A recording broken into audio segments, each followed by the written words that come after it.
أزول ولا نزول باختصار.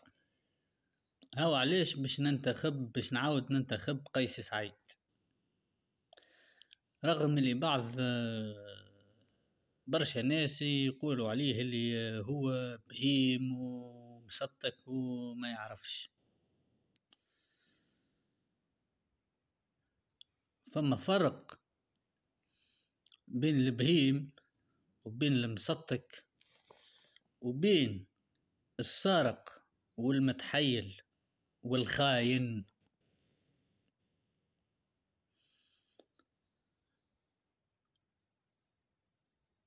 زد على ذلك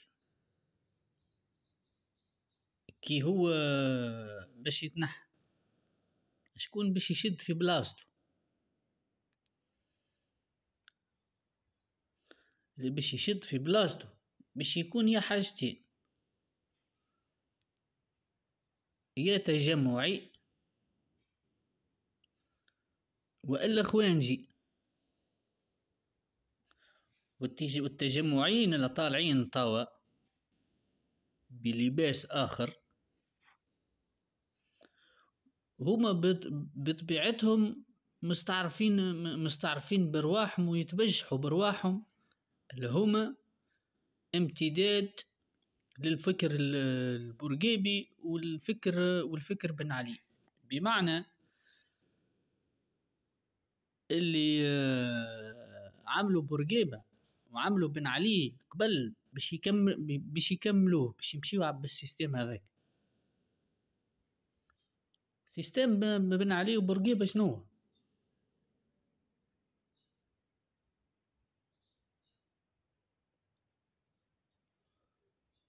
شعب، سياسة التحيط، البوليس السياسي والطبقية والجهويات.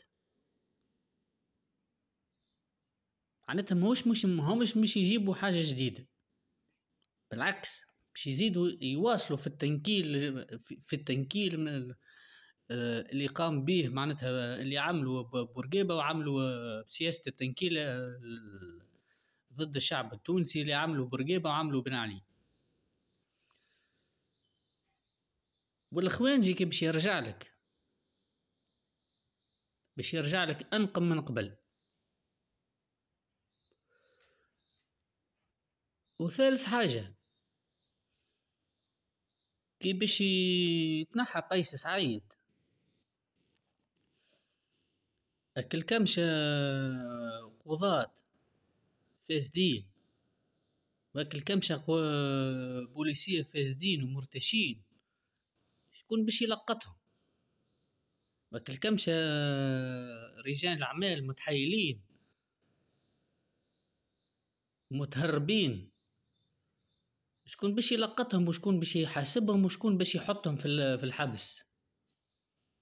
تجمعي ولا خوانجي؟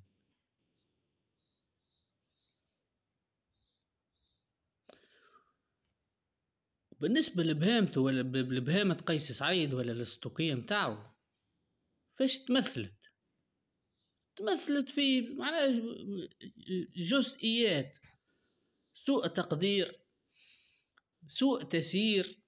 هذيك هي معناتها، ماهيش خيانة ولا سرقة ولا تحيل. وأم بليس العامين اللي شدهم على البرنامج اللي قاعد يخدم فيه شوي. ولذا خل نكملوا نشدوا بيه يدينا هالعامين هذوما ونشوفوه شنو شي ينجم يكمل يعمل، وبعد احكموا عليه لين يطلع واحد اخر هيك جديد ونافح وعنده ما يقول في مخه، مش قلاب ومتحيل وسارق وخاين. السلام عليكم.